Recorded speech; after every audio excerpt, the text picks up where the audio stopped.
കഴിഞ്ഞ ദിവസം big boss ഹൗസിൽ സർപ്രൈസ് റീ എൻട്രി ആയിരുന്നു ജാൻമണിയുടേത്. ജാൻമണി ഒളിച്ചിരുന്ന അലമാര ജിൻഡോ ആണ് ആദ്യം കണ്ടത്. ശ്രീതു അത് തുറന്നപ്പോൾ ജാൻമണി ചിരിച്ചുകൊണ്ട് പുറത്തേക്ക്. ജാൻമണിയെ എല്ലാവരും കൂടി കെട്ടിപ്പിടിച്ചും ഉമ്മ വെച്ചും വരവേറ്റു. ജാൻമണി അർജുനെ മൈൻഡ് ചെയ്തതേയില്ല. ഇതേസമയം ജാസ്മിൻ ദോഷപ്രകടനങ്ങളിലെല്ലാം ഉണ്ടായിരുന്നെങ്കിലും മറ്റാരുടെയെങ്കിലും തിരിച്ചുവരവ് ഉണ്ടായിരിക്കുമെന്ന് ഉറച്ചു വിശ്വസിച്ചു. ജാൻമണിയോട് അപ്പോൾ തന്നെ ചോദിക്കുന്നു, ഇന്ന് ഗബ്രിയും വരുമായിരിക്കുമെന്ന്.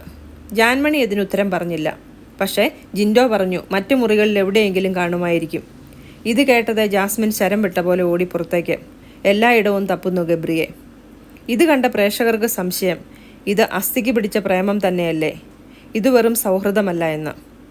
ഇതൊരു ഗെയിം ഷോ ആണെങ്കിലും സ്വന്തം വില കളയുന്ന ഇത്തരം പരിപാടികൾ നല്ലതാണോ?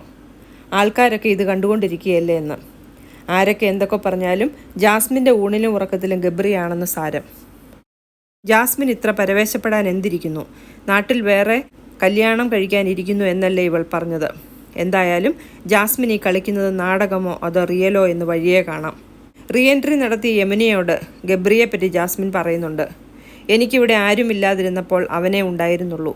എനിക്ക് വാപ്പയും ഉമ്മയും ഒക്കെ വീട്ടിലല്ലേ, ഇവിടെ അതുപോലെ എനിക്ക് അവൻ മാത്രമേ ഉണ്ടായിരുന്നുള്ളൂ എന്ന്.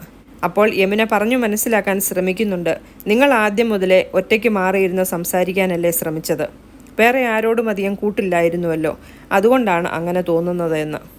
അതേസമയം ജിൻഡോയും മുടിയനും പറയുന്നത് ഇങ്ങനെ.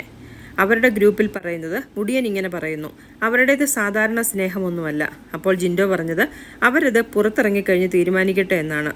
എന്തായാലും ജാസ്മിൻ ഗബ്രി പ്രേമം ഒരു നാണംകെട്ട ലെവലിലേക്ക് പോകുന്നു എന്നും അത് ജാസ്മിൻ്റെ ഗെയിം സ്ട്രാറ്റജിയാണെന്നും രണ്ട് അഭിപ്രായക്കാരാണ് പ്രേക്ഷകർക്കിടയിൽ.